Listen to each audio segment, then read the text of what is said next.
World politics का chapter actually हम begin करते हैं and chapter is this security in the contemporary world.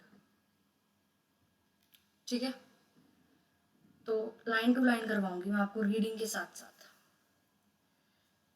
जब हम वर्ल्ड पॉलिटिक्स बेसिकली पढ़ रहे होते हैं तो we encounter the terms like security या national security. Do we know that what do they mean, right? Often they are used to stop debate and discussion. We hear that an issue is a security issue and that it is vital for the well-being of the country. The implication is that it is too important or secret to be debated and discussed openly. We see movies in which everything surrounding national security is shadowy and dangerous. Security seems to be something that is not the business of the ordinary citizen. In a democracy, surely this cannot be the case. As citizens of a democracy, we need to know more about the term security, what exactly it is, and what are India's security concerns. This chapter debates these questions. It introduces two different ways of looking at security and highlights the importance of keeping in mind different contexts and situations which determine our view of security. ठीक है, तो basically हम देखेंगे national security होती क्या है, India के लिए सिक्योरिटी कंसर्न्स कौन कौन से हैं, इस चैप्टर में हम ये देखेंगे। उससे पहले मैं आपको बता दूं, इससे पहले के सारे चैप्टर्स हो रखे हैं। Also I scored 100 on 100 in my political science. How you too can do it, link आपको डिस्क्रिप्शन में मिल जाएगा। मैंने इस पर एक स्ट्रैटेजी वीडियो बेसिकली बना रखी है। इस कार्टून को अगर आप देखो तो the concern about your human security जो है, it was reflected in 1994 UNDP's human development report which contends the concept of security has too long been interpreted narrowly. It has been more related to nation states than people. Forget what the legitimate concerns of ordinary people who sought security in their daily lives. The images shows various forms of security threats. ठीक है, तो they do not have access to clean drinking water. Sanitation यहाँ पे नहीं है। So ये सब कुछ हम सिक्योरिटी से रिलेटेड बेसिकली इस चैप्टर में पढ़ेंगे, security in the contemporary world.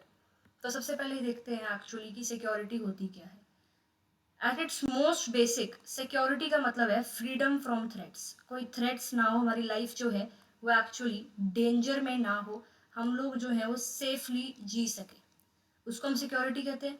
Human existence और जो लाइफ है एक देश की, they are full of threats. जैसे कि हमको थ्रेट्स कहाँ से मिलते हैं, पाकिस्तान से मिलते हैं। हमको थ्रेट कहाँ से मिलता है, चाइना से होता है। जब ये दोनों देश जो है हमारी आर्मी पे बेसिकली कॉन्फ्लिक्ट हो जाते हैं, पाकिस्तान और चाइना और इंडिया के बीच में। तो हर एक ह्यूमन एग्जिस्टेंस ऑफ लाइफ जो है कंट्री की, it is full of threats. Does that mean that every single threat counts as a security threat? Every time a person steps out of his home or her house, there is some degree of threat to their existence and way of life. So our world would be saturated with security issues if we took such a broad view of what is threatening.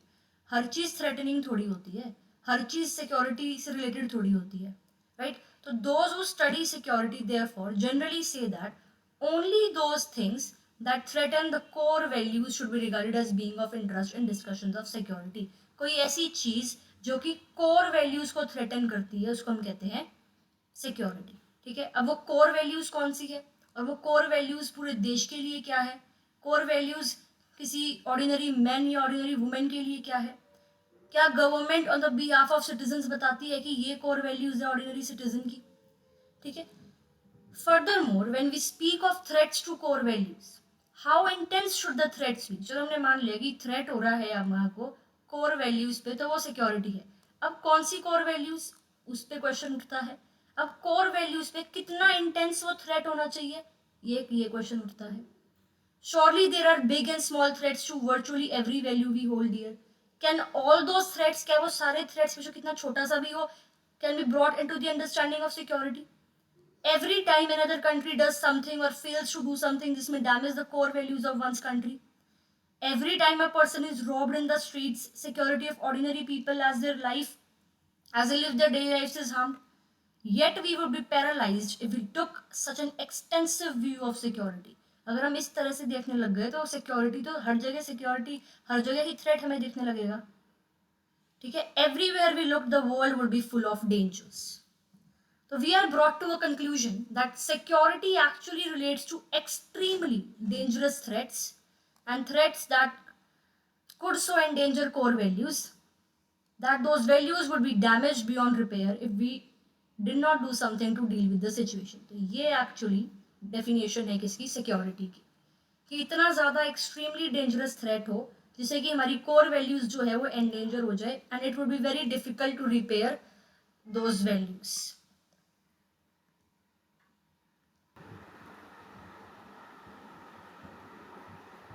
आगे देखो.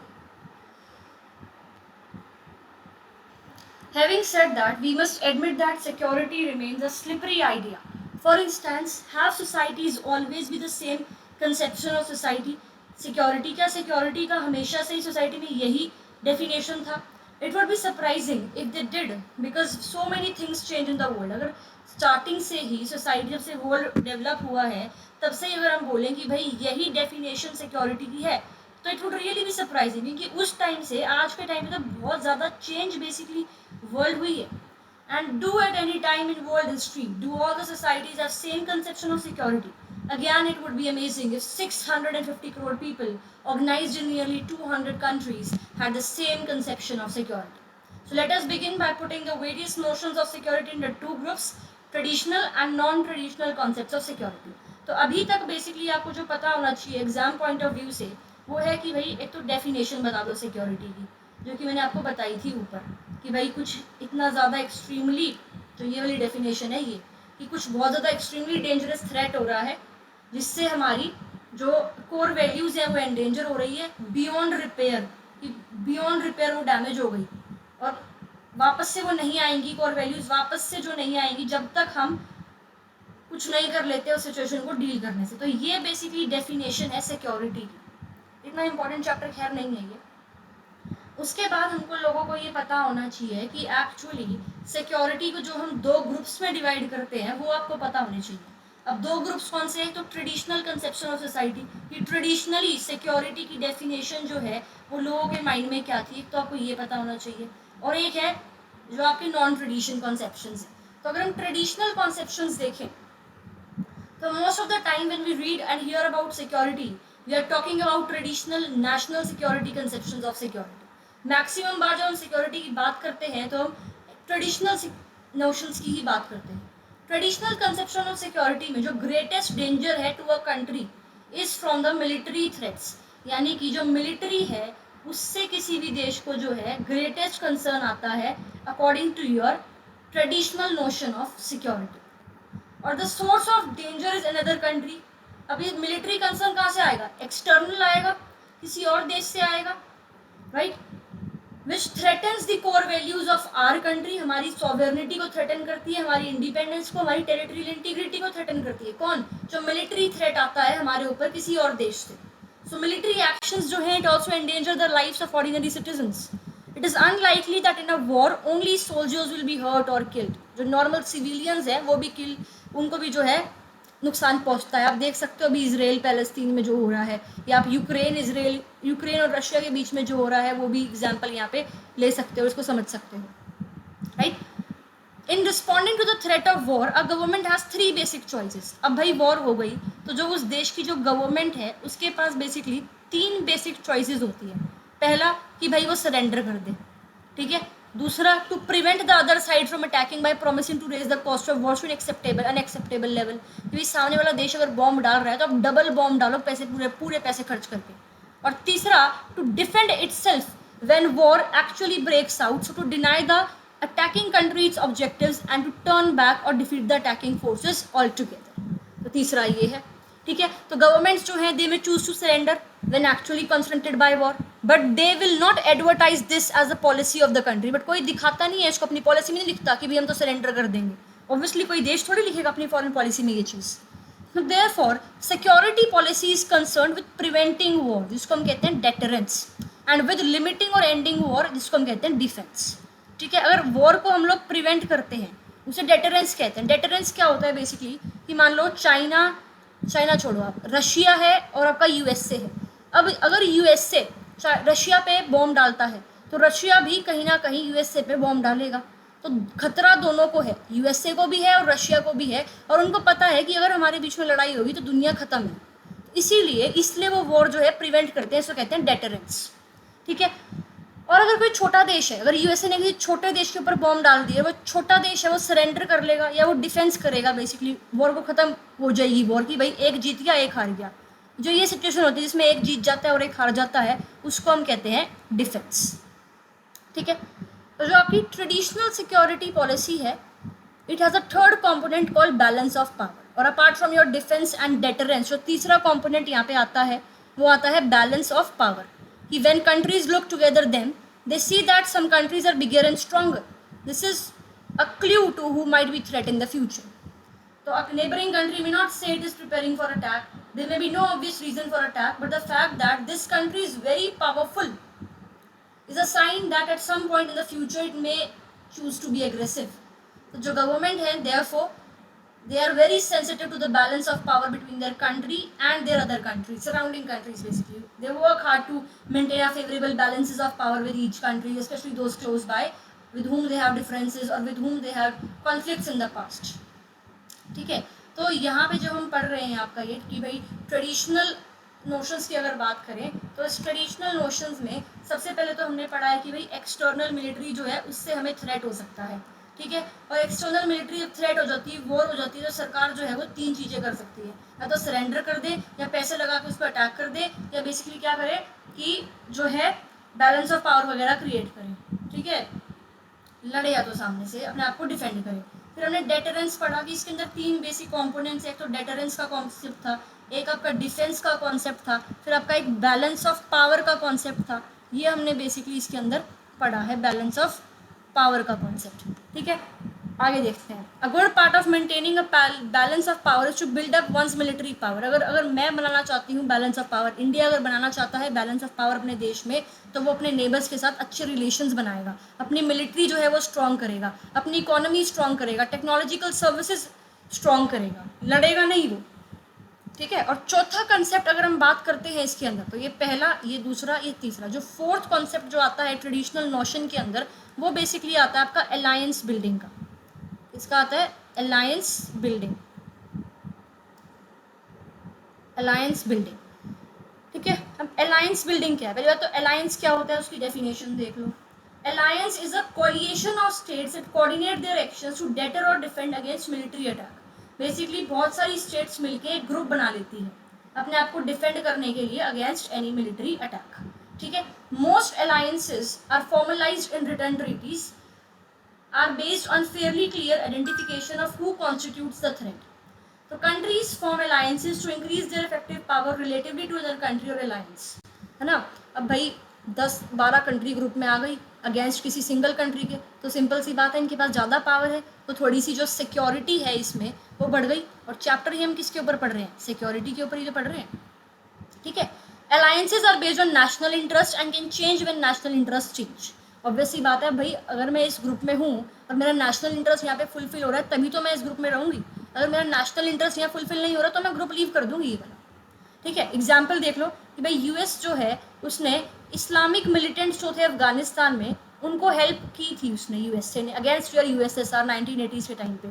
ठीक है, but later जब al Qaeda जो कि Islamist militants का ही group है, उसने ही अमेरिका पे जो 9/11 का अटैक था वो कर दिया, अस्लामा बिन लादेन जो उसके बेसिकली लीडर थे, तो उसके बाद से अब क्या अमेरिका सपोर्ट करेगा इनको इस्लामिस्ट मिलिटेंट्स को? बिल्कुल भी नहीं करेगा। अमेरिका ने क्या देखा यहाँ पे? अपना नेशनल इंटरेस्ट देखा।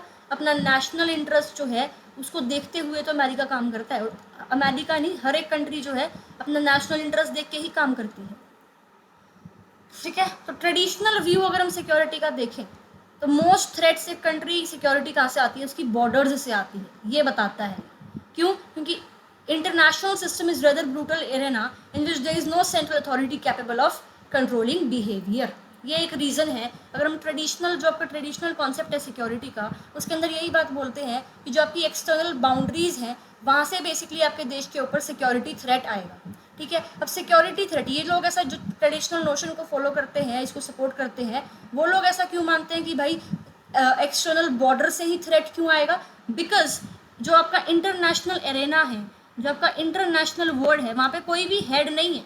जैसे हर एक देश में, इंडिया है, यूएसए है, चाइना है, रशिया है, हर एक देश में जो है गवर्नमेंट काम करती है और वो अपनी अपनी टेरिटरी को जो है अच्छे से चलाती है, लेकिन इंटरनेशनल स्पेस में, इंटरनेशनल एरेना में कोई भी सेंट्रल अथॉरिटी नहीं है जो कि बिहेवियर को कंट्रोल करे देशों का, right. With in a country तो सेंट्रल अथॉरिटी है आपकी द गवर्नमेंट, ठीक है। तो वर्ल्ड पॉलिटिक्स के अंदर कोई भी ऐसी सेंट्रल अथॉरिटी नहीं है। हम ये नहीं कह सकते कि हम सारे देश इकट्ठे, यूएस से हमसे ऊपर, या चाइना हमसे ऊपर, या इंडिया सबसे ऊपर, या रशिया सबसे ऊपर, नहीं, कोई एक्सेप्ट ही नहीं करता इंटरनेशनल अफेयर्स में किसी सेंट्रल अथॉरिटी को, ठीक है। और जो यूनाइटेड नेशंस है, ये ऐसी अथॉरिटी है, it could become such an institution, लेकिन ये जो है हर समय यूएसए को ही फेवर करता है, ठीक है। तो यूएन जो है, it is a creature of its members and its authority only to extend the membership allows it to have authority and obeys it. So in the world politics each country has to be responsible.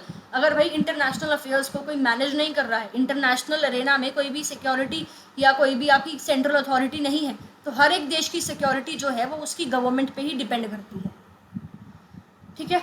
Apart from this जो traditional notion है उसमें हम अगर internal देखें, अभी हम external चीज़ें करके आए थे कि भाई जो ट्रेडिशनल नोशन है उसमें ये माना जा रहा था कि भाई जो आपका एक्सटर्नल चीज़ें हैं, जो आपकी एक्सटर्नल बॉर्डर्स हैं, या जो आपकी एक्सटर्नल मिलिट्री है, बेसिकली वहाँ से आपके पास क्या आ रहा है, थ्रेट आ रहा है सिक्योरिटी का। ट्रेडिशनल नोशन में अगला जो आती है वो इंटरनल चीज़ें भी आती हैं, और इसमें क्या है देखो, by now you will have asked yourself that doesn't security depend on internal peace and order. अब एक देश की इंटरनल सिचुएशन कैसी है, क्या उस पर डिपेंड नहीं करता कि उसके बाहर के रिलेशंस कैसे हैं, उसकी एक्सटर्नल जगह से जो है वहाँ पे सिक्योरिटी है या नहीं है, बिल्कुल करता है, right. How can a society be secure if there is violence or threat of violence inside the borders. अगर कंट्री के अंदर ही थ्रेट है, वायलेंस है, तो बाहर से वो कैसे ही सिक्योर रहेगा। And how can it prepare to face violence from outside its border if it is not secure inside its borders. तो ये क्वेश्चंस ऑब्वियसली राइज अप होते हैं माइंड में। ट्रेडिशनल सिक्योरिटी जो है, it must also therefore concern itself with internal security. तो जो traditional security है वो कहीं ना कहीं खुद को इंटरनल सिक्योरिटी से भी ज्वाइन करके जो है बेसिकली वो चलती है, ठीक है। The reason it is not given so much importance is that after the Second World War, it seemed on the most powerful countries on earth, internal security was more or less assured. We said earlier that it is important to pay attention to context and situations. While internal security was certainly a part of concerns of the governments. Historically, after the Second World War, there was a context and situation in which internal security did not seem to matter as it has done in the past. अगर हम second world war की बात करते हैं तो ये अब यहाँ पे जो लोग कहते हैं कि इंटरनल सिक्योरिटी को हम जो है इतना इंपॉर्टेंट नहीं कंसीडर करते, ठीक है। जो ट्रेडिशनल नोशन है ये कहते हैं इंटरनल सिक्योरिटी वाले इशू को हम इतना कोई बड़ा नहीं देते, इतनी इंपॉर्टेंस नहीं देते, specially after second world war. Second world war हुई है और उस पर कुछ ऐसे इंटरनल सिक्योरिटी का कोई ऐसे प्रेशर नहीं था कि भाई देशों में इंटरनल डिस्टर्बेंसेज है इसलिए वजह से ये हो गई, नहीं, ऐसा कुछ इतना कुछ इम्पॉर्टेंट रोल इंटरनल सिक्योरिटी का इसमें नहीं था, ठीक है। After 1945 the US and Soviet Union appear to be united and accept peace within their borders.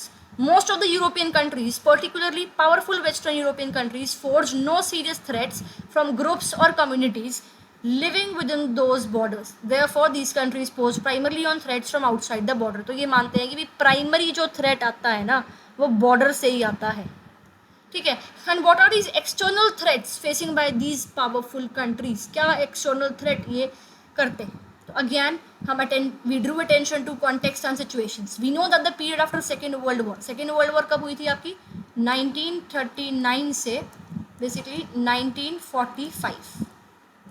You should remember these dates. Cold war हुआ था सेकेंड वर्ल्ड वॉर के बाद, जिसमें यूएस लेड वेस्टर्न अलायंस जो है it face the Soviet led communist alliance.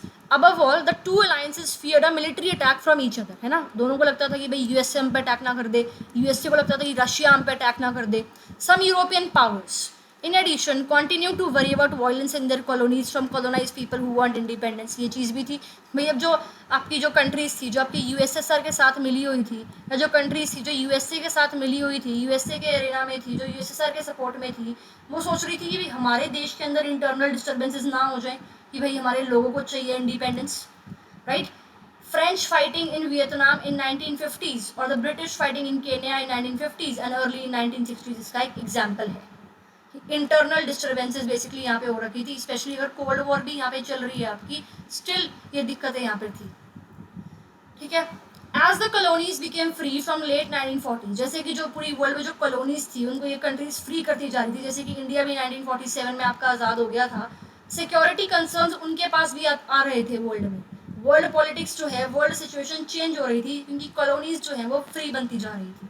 ठीक है, some of the newly independent countries, जैसे कि जो यूरोपियन पावर्स थी, भाई जब आपका यूएसएसआर डिसइंटीग्रेट हुआ था तो जो ईस्ट यूरोपियन कंट्रीज थी यूएसएसआर के पैक्ट में, वो क्या हो गई थी, वो इंडिपेंडेंट हो गई थी। तो उनके पास भी ये इशू था कि हम कैसे अपनी फॉरेन पॉलिसी को डिजाइन करेंगे, या हम लोग कैसे जो है अपने देश में सिक्योरिटी जो है वो करेंगे, राइट। सो देयरफॉर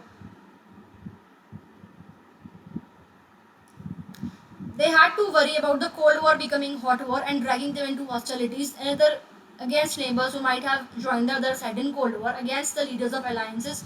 ठीक है, अच्छा, अब जब कोल्ड वॉर चल रहा था तो उस टाइम पे भाई ये यूएसएसआर है, ये आपका यूएसए है, ये यूएसएसआर है, ये यूरोप है। अब यूरोप में जो ईस्टर्न यूरोपीय कंट्रीज थी वो यूएसएसआर के साथ थी बेसिकली आपकी, अगर हम बात करें, और जो इधर वाली कंट्रीज थी आपकी, ये किसके साथ थी, ये आपकी यूएसए के साथ थी। तो इन कंट्रीज को लग रहा था कि यार अगर इन दोनों के बीच में आपकी हॉट वॉर हो जाती है तो हमें तो अपने नेबर से लड़ना पड़ेगा, ये जो है आपके ईस्ट यूरोप वाले ये वेस्ट यूरोपियन कंट्रीज के साथ लड़ रहे होंगे, राइट। तो ये दिक्कत इनके दिमाग में थी। The Cold War between two superpowers was actually responsible for approximately 1/3 of all wars in the post-Second World War period। Second World War के बाद जितनी भी wars हुई हैं उसका 1/3 contribution, 1/3 श्रेय किसको जाता है, इस Cold War को। ठीक है, most of these wars were fought in the Third War। अब देखो कोल्ड वॉर है तो जो ये आपका यूएसए है और जो आपका यूएसएसआर है, ये जो है आपस में वॉर्स नहीं लड़ रहे थे, ये ना आपस में वॉर्स नहीं लड़ रहे थे, ये क्या कर रहे थे, किसी एक देश में घुस गए और वहाँ पर यूएसए उस देश को सपोर्ट कर रहा है तो यूएसएसआर ने अपनी आर्मी भेज दी अगेंस्ट यूएसए लड़ने के लिए उस देश के अंदर। और ये हमने पढ़ा है एरेनाज ऑफ कोल्ड वॉर, जो आपका कोल्ड वॉर वाला चैप्टर है, चैप्टर 1 पुरानी किताबों में था। ये जो बुक है आपको देख सकते हो, न्यू एडिशन बुक है, इसके अंदर चैप्टर 1 काट दिया है, तो पहली बता रही हूँ प्लीज़ वो चैप्टर पढ़ लेना, बहुत इंपॉर्टेंट चैप्टर है वो, फर्स्ट वाला। ठीक है, the security challenges facing by newly independent countries. अब जो ये यूरोपियन कंट्रीज है वो भी सिक्योरिटी चैलेंजेस फेस कर रही थी। उसके बाद अगर हम बात करते हैं जो न्यूली इंडिपेंडेंट कंट्रीज थी आपकी एशिया में और अफ्रीका में, they were also facing challenges, right. And उनके चैलेंजेस जो थे वो अलग थे from those challenges face by country in Europe, यानी कि जो यूरोपियन देश थे वो इस टाइम पे जो चैलेंजेस झेल रहे थे वो अलग थे as compared to the challenges face by the people of your Asia and Africa. ठीक है, दो तरीकों से वो अलग थे, और दो तरीके क्या थे। For one thing, the new countries face the prospect of military conflict with neighbouring countries. ठीक है, for another they had to worry about internal military conflict. ठीक है, तो ये दो बेस पे जो है बेसिकली इन दोनों के बीच में जो चैलेंजेस थे वो अलग अलग थे। These countries face threats not only from outside the neighbours borders, mostly from neighbours but also from with in. तो इस देश के अंदर जो है बाहर से तो यानी कि बॉर्डर से तो कॉन्फ्लिक्ट जो है थ्रेट आ ही रहा था, सिक्योरिटी थ्रेट आ ही रहा था, साथ साथ बॉर्डर के अंदर यानी कि इनसाइड इनके देशों के अंदर भी जो है कॉन्फ्लिक्ट जो है बेसिकली चल रहे थे। ठीक है, many newly independent countries came to fear their neighbours even more than they fear the US और Soviet Union on the former colonial powers. India की अगर हम बात करें या किसी और देश की बात करें तो जो वो देश है वो इतना यूएसए और यूएसएसआर से नहीं डर रहा था और अपनी कॉलोनियल पावर से भी नहीं डर रहा था जितना कि वो अपनी नेबर्स से डर रहा था। ठीक है, बॉर्डर इश्यूज थे वहाँ पे, और जो पॉपुलेशन थी इनकी ऑब्वियसली बहुत ज़्यादा थी, तो they need to control that population. अभी अभी नई कंट्री आज़ाद हुई है तो सिक्योरिटी थ्रेट्स के साथ साथ इकोनॉमी उनको अपनी स्ट्रॉन्ग करनी है, इसको मैनेज करना है, पॉवर्टी को मैनेज करना है, ये सारी दिक्कतें जो है यहाँ पे आपकी थी। ठीक है, इंटरनली जो न्यू स्टेट्स हैं they actually worried about threats and separatist movement, कि भाई देश के अंदर ये ऐसा ना हो जाए कि कोई सा हिस्सा उठा के बोले कि भाई हमें नया देश बनना है, इंडिपेंडेंट कंट्री बनना है। एक्सटर्नल और इंटरनल थ्रेट कई बार मर्ज भी यहाँ पे हो रहे थे। A neighbour might help or instigate an internal separatist movement leading to tensions between two neighbouring countries. अब ये दो देश हैं, नेबरिंग देश हैं, अब यहाँ पे ये लोग रहते हैं कुछ, इस कंट्री ने इन लोगों को भड़का दिया कि एक काम करो तुम ना हमारे देश में जुड़ जाओ, या एक काम करो अलग से इंडिपेंडेंट नेशन बन जाओ। तो इन दोनों देशों के बीच में अब क्या हो गया, आपका टेंशंस बढ़ गई। ठीक है, internal Wars now makeup more than 95% of all armed conflicts between anywhere in the world. और एशिया में और अफ्रीका में जो कॉन्फ्लिक्ट्स हो रहे थे मैक्सिमम वो आपके इंटरनल कॉन्फ्लिक्ट्स ही हो रहे थे। 1941 और 1946 और 1991 के बीच में there was a 12-fold rise in the number of civil wars, the greatest jump in 200 years. यानी कि अगर हम बात करें 1946 और 1961 के टाइम पे, तो इस टाइम पे बहुत ज़्यादा लार्ज स्केल पे आपकी सिविल वॉर्स हो रही थी देश में, ठीक है। So the new states, external wars with neighbours and internal threats pose a serious challenge to their security, ठीक है। Traditional security and cooperation, next topic, कि ट्रेडिशनल सिक्योरिटी में एक रिकॉग्नाइजेशन दे रखी है कॉपरेशन की, कि भाई जितना वायलेंस लिमिट कर सको उतना वायलेंस लिमिट करो। This limits relates both to the ends and the means of war, कि वॉर की सिचुएशन ना बनने दो और वॉर जो है वो करो भी मत। ट्रेडिशनल सिक्योरिटी का पॉइंट ऑफ व्यू ये कहता है, ठीक है। और अब इसको यूनिवर्सली एक्सेप्ट करा जाता है इस व्यू को, कि हमें जो है अपने देश को अगर बचाना है और देश में जो है या अगर वर्ल्ड में भी हमें वर्ल्ड पीस लेके आनी है, तो ऑब्वियसली हमें जो है आराम से बैठ के सिचुएशंस को सॉर्ट आउट करना चाहिए, right. War must also be limited in terms of means that we used. Armies must avoid killing or hurting non-combatants as well as unarmed and surrendering combatants. They should not be excessively violent. Force must be in any case used only after all alternatives have failed. अगर peaceful conflict solve नहीं हुआ peaceful तरीके से, कुछ भी नहीं हो रहा और सब कुछ ही फोर्स हो गया, फेल हो गया, उसके बाद फोर्स यूज़ करनी चाहिए। इस टाइप का व्यू बेसिकली था ट्रेडिशनल सिक्योरिटी में कॉपरेशन से रिलेटेड, ठीक है। ट्रेडिशनल व्यू ऑफ सिक्योरिटी जो है do not rule out other forms of cooperation as well. Most important of these are disarmament, arms control, confidence building measures and disarmament requires that सारी states जो है वो कुछ types of weapons को give up कर दें, destroy कर दें, राइट। तो ये ट्रेडिशनल सिक्योरिटी है कि ट्रेडिशनल सिक्योरिटी का व्यू पॉइंट कैसे वर्ल्ड पीस की तरफ था और वर्ल्ड कॉपरेशन की तरफ था। एग्जाम्पल अगर हम देखें, जो 1972 का बायोलॉजिकल वेपन्स कन्वेक्शन था और 1997 का सिविल वेपन्स कन्वेक्शन था, it band the production and possession of these weapons. More than 155 states acceded to BWC and 193 states acceded to your this CWC। दोनों कन्वेंशंस जो हैं include all the great powers, लेकिन जो super powers थी US और Soviet Union, they did not want to give up the third type of weapons of mass destruction, namely nuclear weapons, so they pursued arms control. ये जो है बिल्कुल भी नहीं आपका गिव अप करना चाहते थे न्यूक्लियर वेपन्स, तो उन्होंने आर्म्स कंट्रोल को परस्यू करा, गिव अप नहीं करा। आर्म्स कंट्रोल क्या होता है कि भाई हम रेगुलेट करेंगे इन वेपन्स की डेवलपमेंट को, ठीक है। तो anti ballistic treaty, missile treaty sign हुई थी 1972 में, which tried to stop USA and Soviet Union from using ballistic missiles as a defensive shield to launch a nuclear attack। तो ये ट्रीटी साइन हुई थी इसके रिस्पेक्ट में, जब इन्होंने बोल दिया था कि भाई हम जो है ना वेपन्स को तो गिव अप तो नहीं करते, बट हम इनको परस्यू करेंगे आर्म्स कंट्रोल के साथ। तो उसके बाद आपकी ये anti ballistic missile treaty sign हुई थी एज अ रिजल्ट, ठीक है। What it did allow both countries to deploy a very limited power, limited number of defensive systems. It stopped them the large scale production of those systems। तो इसके दो चीज़ें थी कि भाई लिमिटेड नंबर ऑफ वेपन्स रखोगे और large scale production जो है इन वेपन्स की आप नहीं कर सकोगे, ठीक है। तो यूएस और सोवियत यूनियन जो है उन्होंने और भी आर्म कंट्रोल से रिलेटेड ट्रीटी साइन करी थी, जैसे कि आपकी strategic arms limitation treaty SALT II and the strategic arms reduction treaty START। ये बेसिकली आपको जो है चैप्टर 1 जो था ना आपका कोल्ड वॉर वाला, उसके अंदर एक बॉक्स में दे भी रखी है और मैंने करवा भी रखी है, तो वहाँ पे प्लीज़ देख लेना, ठीक है। फिर NPT बहुत इंपॉर्टेंट है, ये न्यूक्लियर नॉन पॉलिफरेशन ट्रीटी 1968 में साइन हुई थी। It was an arms control treaty in the sense that it regulated the acquisition of nuclear weapons and those countries that had tested and manufactured nuclear weapons before 1967 were allowed to keep their weapons। जिन देशों ने इससे पहले nuclear weapons को manufacture कर लिया है और test कर लिया है, उनको परमिशन थी कि भाई आप रख सकते हो न्यूक्लियर वेपन्स को, और जो इसके बाद करेंगे उनको परमिशन नहीं थी। तो एनपीटी जो है उसने न्यूक्लियर वेपन्स को अबॉलिश तो नहीं करा, बट लिमिट कर दिया कि किन किन देशों के पास ये न्यूक्लियर वेपन्स हो सकते हैं। ऑब्वियसली इंडिया ने इसको साइन नहीं करा था, ठीक है। फिर ट्रेडिशनल सिक्योरिटी जो है वो कॉन्फिडेंस बिल्डिंग मेजर्स जो है आपके CBMs जो होते हैं, कॉन्फिडेंस बिल्डिंग मेजर्स, उसको भी एक्सेप्ट करती है as a means of avoiding violence.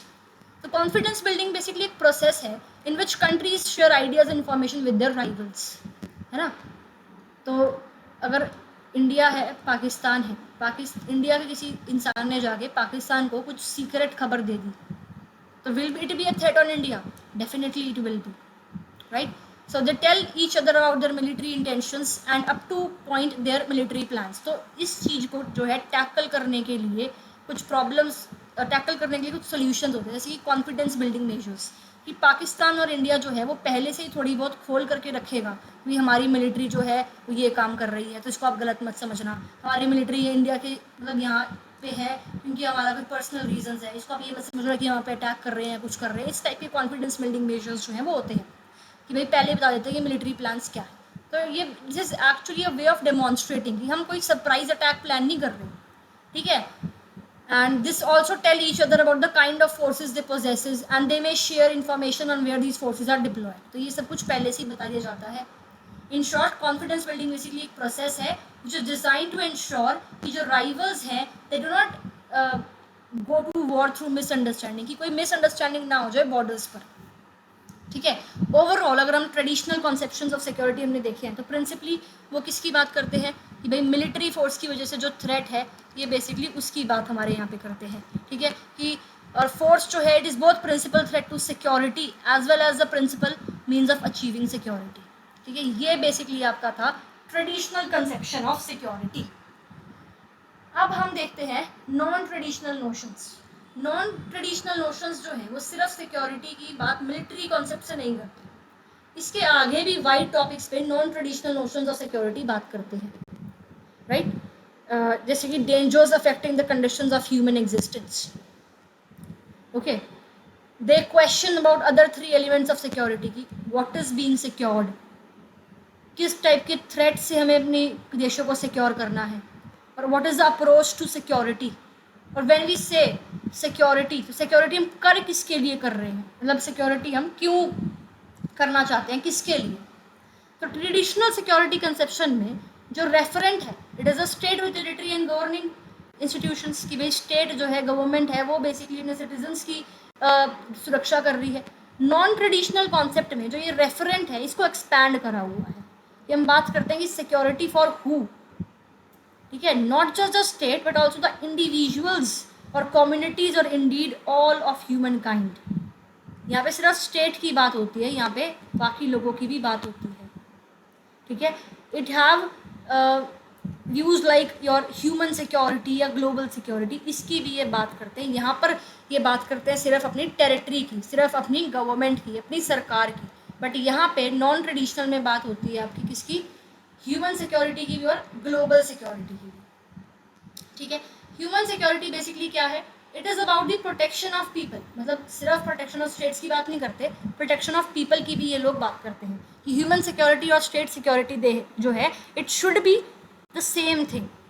Secure states do not automatically mean secure peoples, है ना। अगर हम सिर्फ अपने एक्सटर्नल बॉर्डर्स को बचा रहे हैं बाहर के देशों से, तो इसका मतलब ये थोड़ी है हमारे जो लोग हैं देश में, जो सिटीजन्स हैं वो भी सिक्योर हैं, राइट। इसका मतलब ये नहीं है। तो protecting citizens from foreign attack may be necessary condition for the security of individuals, but it is certainly not a sufficient one.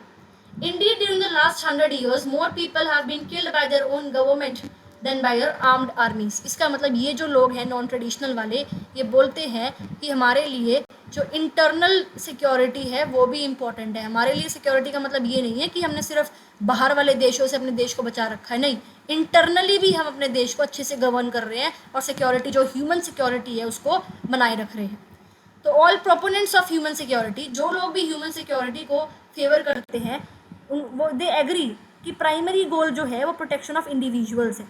However, there are difference about precisely what threats individuals should be protected from. Proponents of narrow concept of human security focus on violent threats to individuals, ठीक है। तो basically देखो human security जो है, ठीक है, उसको लोग मानते हैं कि ह्यूमन सिक्योरिटी जो है वो ये कॉन्सेप्ट है जो ये कहता है कि जो इंडिविजुअल्स की सिक्योरिटी है वो प्रायोरिटी होनी चाहिए, वो टॉप पे होनी चाहिए। और इसके कुछ लोग हैं जो कि नैरोअर कॉन्सेप्ट को सपोर्ट करते हैं। नैरो कॉन्सेप्ट जो है बेसिकली वो ये है कि इंडिविजुअल्स को जो है हमें वॉयलेंट थ्रेट्स जो है उससे प्रोटेक्ट करना है। किससे प्रोटेक्ट करना है? वॉयलेंट थ्रेट से। जैसे कि जो आपके यूएन सेक्रेटरी जनरल है कोफी अन्नान, उन्होंने बोला था कि the protection end of communities and individuals from internal violence. Basically जो नैरो कॉन्सेप्ट है वो है कि वायलेंस से प्रोटेक्ट करना है ह्यूमंस को, ठीक है। और जो ब्रॉड कॉन्सेप्ट की अगर हम इसमें बात करते हैं, आपका अगर हम बात करें ब्रॉड कॉन्सेप्ट की, तो ब्रॉड कॉन्सेप्ट के अंदर होता है कि human security argue that the threat agenda should include hunger, disease, natural disasters, because these kill far more people than war, genocide and terrorism combined. तो जो broad चीज़ें हैं, जो broad कंसेप्शन है ह्यूमन सिक्योरिटी की, वो ये है कि लोगों को आपको हंगर से प्रोटेक्ट करना है, लोगों को आपको डिजास्टर्स से प्रोटेक्ट करना है, लोगों को आपको डिजीज से प्रोटेक्ट करना है. ठीक है, ये बात इसमें करी हुई है. So human security policy, they argue that should protect people from these threats as well as from violence. तो violence, hunger, disease, natural disaster, इससे अगर हम प्रोटेक्ट करते हैं इंडिविजुअल्स को, उसको हम कहते हैं ह्यूमन सिक्योरिटी. ठीक है, और इसके अंदर ब्रॉडर व्यूज में हम डिग्निटी की भी बात कर देते हैं कि भाई लोगों को जो है डिग्निटी है टू लिव, तो उनकी डिग्निटी जो है वो प्रिजर्व रहनी चाहिए. Freedom from what they want, freedom from fear, इस सब कुछ की बात करता है आपका broader concept of your human security. अब हम बात करते हैं ग्लोबल सिक्योरिटी की. ग्लोबल सिक्योरिटी का आइडिया 1990s में इमर्ज हुआ था in response to the global nature of threats. जैसे कि जो ग्लोबल वार्मिंग 1990s के टाइम पे बढ़ रही थी, इंटरनेशनल टेररिज्म बढ़ रहा था, हेल्थ एपिडेमिक्स जैसे कि हम एड्स की बात करें, रिसेंटली कोरोना भी आया था, उस टाइम पे बर्ड फ्लू बहुत ज़्यादा बढ़ रहा था आपका. सिंपल सी बात है कि no countries can resolve these problems alone. जो आपका चैप्टर था, आपका सार्क वाला जो चैप्टर था, उस सार्क वाले चैप्टर में मैंने आपको क्लियरली ना एक लाइन बताई थी कि इस लाइन को आप आंसर राइटिंग में यूज़ कर सकते हो, राइट. और वो लाइन मैंने क्या बताई थी, दैट लाइन वॉज कि no region, just a second, जो वो लाइन थी वो हमको बता दूँ. लाइन थी कि no region can exist in vacuum. तो इस लाइन को आप यहाँ पर भी यूज़ कर सकते हो कि कोई भी रीजन जो है वैक्यूम में एग्जिस्ट नहीं कर सकता, राइट. कोई भी रीजन कंट्री जो है वो इन जैसी प्रॉब्लम्स को खुद से अकेला रिजॉल्व नहीं कर सकता. तो one country may have to be disproportionately bear the brunt of global problem such as environmental degradation. जैसे due to global warming sea level जो है वो राइज होता है इतना, तो फ्लड उससे बांग्लादेश में हुआ है, मालदीव में हुआ है, nearly half of the population threaten हुई थी थाईलैंड की. लेकिन जो ये प्रॉब्लम्स है ग्लोबल इन नेचर है, इंटरनेशनल कॉपरेशन इसमें चाहिए, अकेला कोई देश इनको नहीं कर सकता, इनसे नहीं बच सकता, इसको कम्बैट नहीं कर सकता. ठीक है, तो अगर हम बात करें ट्रेडिशनल की, तो ट्रेडिशनल सिक्योरिटी में हम बात करते हैं इंटरनल और एक्सटर्नल. इंटरनल थ्रेट्स देश के अंदर और एक्सटर्नल थ्रेट देश के अंदर, यानी कि जो बाहर मिलिट्री से आते हैं बाहर वाले देशों के. ठीक है, और उसके अंदर बेसिकली क्या चीज़ है आपकी, इंटरनल थ्रेट ज़्यादा बढ़ रहे थे उस टाइम पे, इंटरनल थ्रेट को फिर भी इतनी वो नहीं देते. तो बेसिकली जो आपका नॉन ट्रेडिशनल कॉन्सेप्ट था उसके अंदर ये था कि आपको देश को सिक्योर रखना है अपने, राइट. तो जो नॉन ट्रेडिशनल था उसके अंदर ये था कि जो स्टेट है आपको अपनी स्टेट को सिक्योर रखना है ट्रेडिशनल के अंदर. नॉन ट्रेडिशनल की अगर हम बात करें तो वहाँ पे आपका स्टेट के साथ साथ जो आपका ह्यूमन बींग्स है, तो ह्यूमन सिक्योरिटी की ये बात करते हैं, ग्लोबल सिक्योरिटी की ये बात करते हैं नॉन ट्रेडिशनल वाले. ठीक है, सो ये आपका चैप्टर था अभी तक का कि भाई सिक्योरिटी की डेफिनेशन बता दो. दो कॉन्सेप्ट्स हैं, ट्रेडिशनल और नॉन ट्रेडिशनल. इसके अंदर एक्सटर्नल और इंटरनल, इसके अंदर आपका स्टेट की protection, human protection, global protection. ठीक है, ओके. अब हम देखते हैं रिसेंट टाइम्स में जो नॉन ट्रेडिशनल कॉन्सेप्शंस हैं ह्यूमन सिक्योरिटी की और ग्लोबल सिक्योरिटी की, they focuses on changing nature of threats of security. ठीक है, अब जो न्यू सोर्सेज ऑफ थ्रेट्स आपके आ रहे हैं रिसेंट टाइम्स में, जो भाई आपके रिसेंट टाइम्स में कुछ सोर्सेज ऑफ थ्रेट्स आ रहे हैं उसकी डिस्कशन हम करते हैं. सबसे पहला है टेररिज्म, यानी कि जो पॉलिटिकल वायलेंस होता है जो कि सिविलियंस को टारगेट करता है, जैसे कि पाकिस्तान बार बार इंडिया पे अटैक्स करता रहता है. ठीक है, इंटरनेशनल टेररिज्म जो है उसके अंदर क्या है भाई, एक से ज़्यादा देश के सिटीजन या टेरिटरी इन्वॉल्व है, राइट. तो सिविलियंस टारगेट्स जो है they are usually chosen to terrorise the public and use the unhappiness of public as a weapon against national governments or other parties in conflict. अगर India में कोई ऐसी party है जिसको पाकिस्तान वाले सपोर्ट नहीं करते तो उस पार्टी के रूल में वो बार बार क्या करेंगे, अटैक करेंगे. ठीक है, तो लोगों को लगा कि ये पार्टी जो है कुछ कर ही नहीं पा रही है, तो उसकी वजह से क्या होगा, उस पार्टी को जो है हटा दिया जाता है पावर से, राइट. तो कहीं ना कहीं सिविलियन टारगेट्स इसलिए करे जाते हैं कि नेशनल गवर्नमेंट के अगेंस्ट, जैसे कि प्लेन्स को हाईजैक कर लिया, बॉम्ब्स ट्रेन में, कैफेज में, मार्केट्स में, और आपके अगर हम बात करें अदर क्राउडेड प्लेसेस में. आपने देखा होगा कि जो आपका WTC है बेसिकली वर्ल्ड ट्रेड सेंटर जो है अमेरिका में, वहाँ पे कैसे टेररिस्ट अटैक किया था. आपका 9/11 का अटैक बेसिकली हम उसको कहते हैं. 11 सितंबर 2001 को वो हुआ था. 9 यानी कि सितंबर महीना, 11 यानी कि डेट, तो अमेरिका में ऐसे ही लिखते हैं ना, मंथ और डेट, ठीक है। ह्यूमन राइट्स जो है उसकी बात करें हम, तो भाई 3 टाइप की बेसिकली आपकी ह्यूमन राइट्स को हम क्लासीफाई कर सकते हैं। पहला आपकी पॉलिटिकल राइट्स, जैसे कि फ्रीडम ऑफ स्पीच या असेंबली। दूसरी आपकी हो गई इकोनॉमिक और आपकी जो सोशल राइट्स हैं, दूसरे नंबर पे आती हैं ये। पहले नंबर पे ये आ गई, दूसरे नंबर पे ये आ गई, तीसरे नंबर पे आ गई राइट ऑफ कॉलोनाइज्ड पीपल या राइट ऑफ योर माइनॉरिटीज, ठीक है।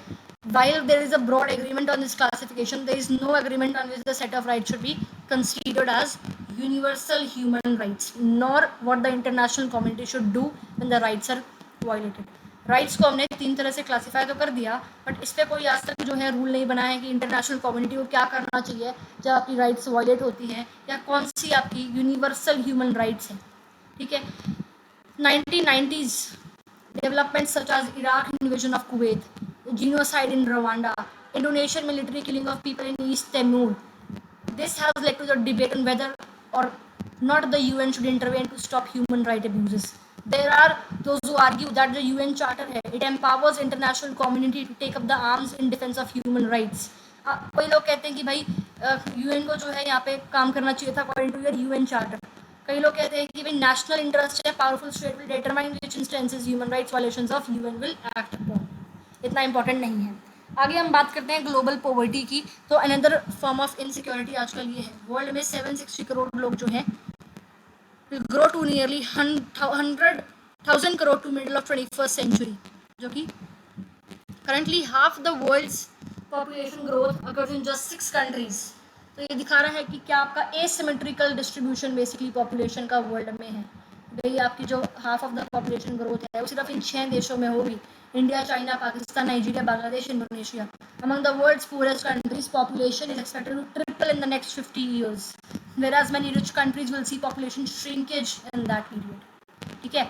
High per capita income, low population growth की वजह से rich states, rich social groups जो है वो और रिच होते रहेंगे, और लो इनकम और हाई पॉपुलेशन ग्रोथ जो है it reinforce each other to make poor states जो है वो और भी आपके पुअर बन जाएंगे because of your these reasons, ठीक है।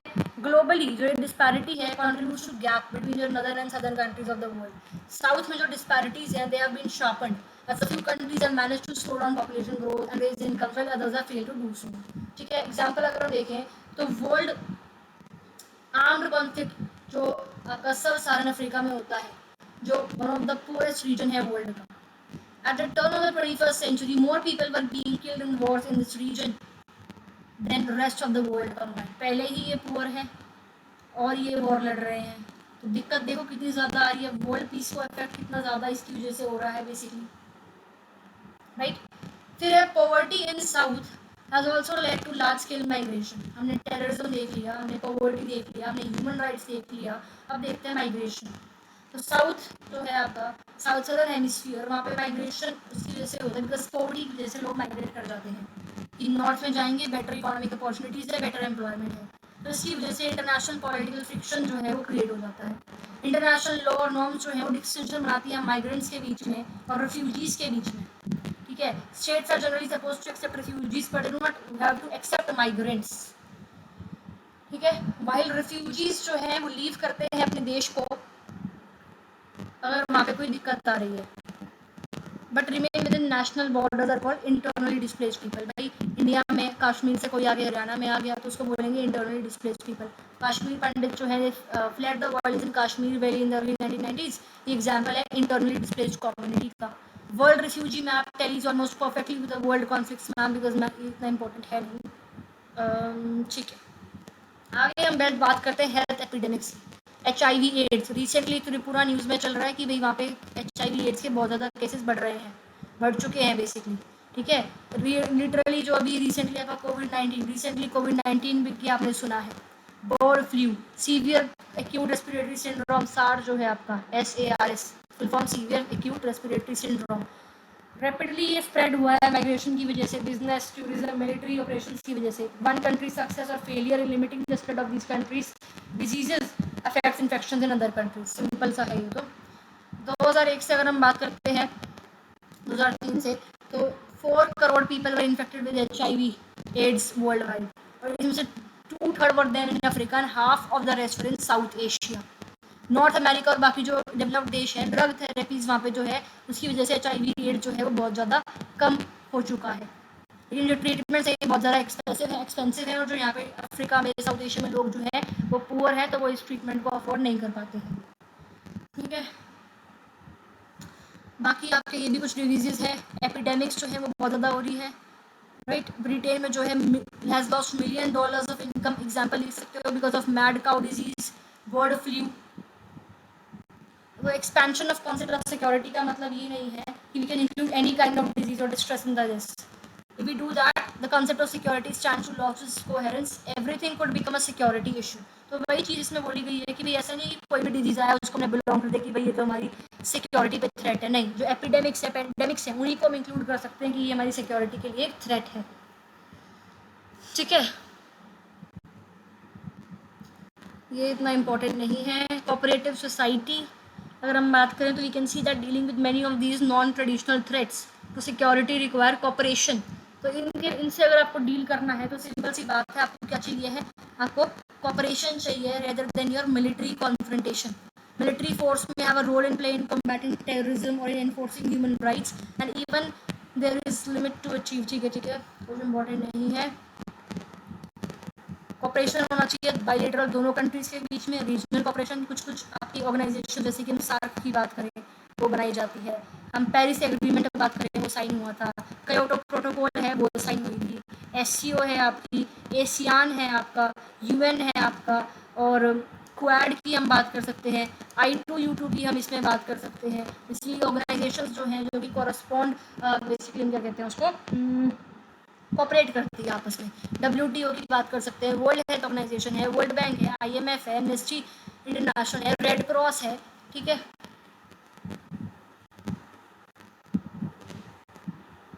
ठीक है। इंडिया सिक्योरिटी स्ट्रैटेजी बेसिकली हम देखते हैं, इंडिया ने जो है मिलिट्री थ्रेट भी झेले हैं, नॉन मिलिट्री थ्रेट भी झेले हैं। ठीक है, तो सिक्योरिटी स्ट्रैटेजी के हमारे 4 कंपोनेंट्स बेसिकली अगर हम इंडिया की बात करें तो फर्स्ट कंपोनेंट है स्ट्रेंथनिंग इट्स मिलिट्री कैपेबिलिटीज। जो ये वॉर्स हमारे यहाँ पे हुई थी 1947-48 में, प्रॉक्सी वॉर विद और पाकिस्तान, उसके बाद 1962 में चाइना के साथ जो हम हार गए थे, 1965 में फिर पाकिस्तान के साथ जो हम जीत गए थे, फिर 1971 में पाकिस्तान के साथ जो हम जीत गए थे, 1999 में कारगिल वो भी हम जीत गए थे पाकिस्तान के साथ। ठीक है, तो हमें जो है बहुत ज़्यादा दिक्कत हमें हुई थी। चाइना का जो हमारे यहाँ पे चाइना का जो बेसिकली इन्फ्लुएंस बढ़ता जा रहा है आसपास, जैसे कि चाइना ने अपनी स्ट्रिंग ऑफ पर्ल्स क्रिएट कर रखा है। 12th क्लास के लिए इंपॉर्टेंट नहीं है, तो बोर्ड वाले बच्चे को छोड़ देना। स्ट्रिंग ऑफ पर्ल्स की अगर हम बात करते हैं, फिर आसपास के जो देश है उसके साथ हमारा गोल्डन क्रीसेंट वगैरह, अफगानिस्तान वगैरह के साथ। ठीक है, ये आप देख सकते हो। मैप सीरीज मैंने बेसिकली बना रखी है, तो मैप पे आप ये चीज़ें देख सकते हो, इन ऑर्गेनाइजेशंस के बारे में आप मैप पे भी देख सकते हो। ठीक है, तो ये आपका फर्स्ट कंपोनेंट था कि अपनी मिलिट्री को हम स्ट्रॉन्ग करें। सेकेंड कंपोनेंट जो बेसिकली आता है इंडिया की सिक्योरिटी स्ट्रेटेजी का, वो आता है to strengthen international norms and international institutions अपनी सिक्योरिटी इंटरेस्ट को प्रोटेक्ट करने के लिए। इंडिया के फर्स्ट प्राइम मिनिस्टर जो जवाहरलाल नेहरू थे, he supported the cause of Asian solidarity, decolonisation, disarmament and the UN as a forum in which international conflicts will be settled. ठीक है, इक्विटेबल वर्ल्ड हम लोग ऑब्वियसली चाहते हैं। NIEO को हमने सपोर्ट किया था NAM में, चैप्टर 1 का ही आपका कॉन्सेप्ट है, वहाँ मैंने बताया भी था। पीस को हम बेसिकली सपोर्ट करते हैं। इंडिया ने जो है क्योटो प्रोटोकॉल को साइन कर रखा था, क्योंकि एक रोड मैप है for reducing emissions of greenhouse gases to check global warming. UN peacekeeping missions का हमारी ट्रूप्स जो है वो फेवर करती है। ठीक है, just a second guys, charger लगा दूं अंदर।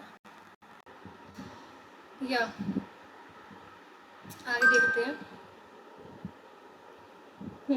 जो थर्ड कंपोनेंट बेसिकली है इंडियन सिक्योरिटी स्ट्रेटेजी का, it is gear towards meeting security challenges with in the country ना, जैसे कि नागालैंड, मिजोरम, पंजाब, कश्मीर में हमारे यहाँ थोड़ी बहुत दिक्कत चलती रहती है, जैसे कि यहाँ खालिस्तान ग्रुप वगैरह जो है। तो India has try to preserve the national unity by adopting a democratic political system. Finally जो चौथा अटेम्प्ट हमारा है, it is to develop its economy in a way that is vast mass of citizens are lifted out of poverty and misery. तो inequalities ख़त्म करने पे हम focus करते हैं, पॉवर्टी और इनइक्वालिटी हम ख़त्म करने पे कोशिश करते हैं। डेमोक्रेसी हमने अडॉप्ट कर रखी है ह्यूमन डेवलपमेंट के लिए, इकोनॉमिक डेवलपमेंट के लिए और फॉर आर एक्सक्लूसिव ग्रोथ। ये हर स्फीयर में बेसिकली हमें क्या करनी है, अपने देश की डेवलपमेंट करनी है, तब जाके हम जो है इन थ्रेट से जो है कम से कम इंटरनल थ्रेट से निकलेंगे। और एक्सटर्नल थ्रेट से बचने के लिए हम अपनी मिलिट्री को स्ट्रॉन्ग करते हैं, डिफेंस पे हम अपना काम कर रहे हैं रिसेंटली भी, ठीक है, आत्मनिर्भर भारत वगैरह। ओके, सो डेमोक्रेसी जो है एक आइडियल पॉलिटिकल आइडियल तो नहीं है, but democratic government is also way to provide greater security. And you will read more about the successes and failures of Indian democracy, जो आपकी पॉलिटिक्स वाली बुक है इन इंडिया सिंस इंडिपेंडेंस, उसमें, right. So this was your chapter. देखो इतना important chapter इसमें ये है नहीं और इतना कुछ इसमें समझने का भी नहीं है, बेसिक सा चैप्टर है। जो मैंने आपको वीडियो बताई है, एक बार ये वीडियो जो समझाई है देख लेना पूरी, ठीक है, यहाँ तक आ गया तो ऑब्वियसली देख ली होगी आपने। इसके बाद एक बार एनसीईआरटी को जैसे मैंने लाइन टू लाइन रीड करवाया है उसको रीड कर लेना, फिर जो ये क्वेश्चंस दे रखे हैं आपके ये कर लेना, फिर एक बार कंप्लीट सिलेबस कवर करने के बाद आपके कम से कम 4 या 5 अपने सैम्पल पेपर अटैम्प्ट कर लेना और पूरी तैयारी आपकी हो जाएगी। 100 और 100 मार्क्स आपके इजीली आ जाएंगे। बाकी जो मैंने एक वीडियो बना रखी है strategy for your political science, उसको आप देख लेना, डिस्क्रिप्शन में मैं डाल दूंगी। और देखो एनसीईआरटी के अलावा कोई और बुक पढ़ने की ज़रूरत नहीं है, एनसीईआरटी जो है वो आपकी मोर देन सफिशिएंट है और नोट्स बनाने की आपको ज़रूरत नहीं है। देखो जैसे मैंने अभी आपको यहाँ पर लिखवाया था यार कि ट्रेडिशनल कॉन्सेप्ट है, फिर उसको 2 तरीके से डिवाइड कर दिया, जस्ट सेकेंड, शायद मैंने गेस तो नहीं कर दिया वो। बेसिकली बात है आपको नोट्स बनाने की जरूरत है, अपने बुक के साइड में लिखो, मतलब हर एक पेज, जैसे आपने ये पेज खोला, इस पेज में जो चीज़ इंपॉर्टेंट है तो आपने यहाँ पर लिख लिया कोने में कि भाई ट्रेडिशनल सिक्योरिटी है और उसमें इंटरनल है, एक्सटर्नल। तो अगली बार जब बुक रिवाइज करो तो बुक पढ़ो मत, जो इस साइड में लिख रखा है ना उसको ही रिवाइज करते चलो, ठीक है। तो नोट्स बनाने में टाइम खर्च करने की जरूरत नहीं है, ठीक है। So this was all. अगर कोई डाउट्स हो तो कमेंट्स में मेरे से पूछ लेना।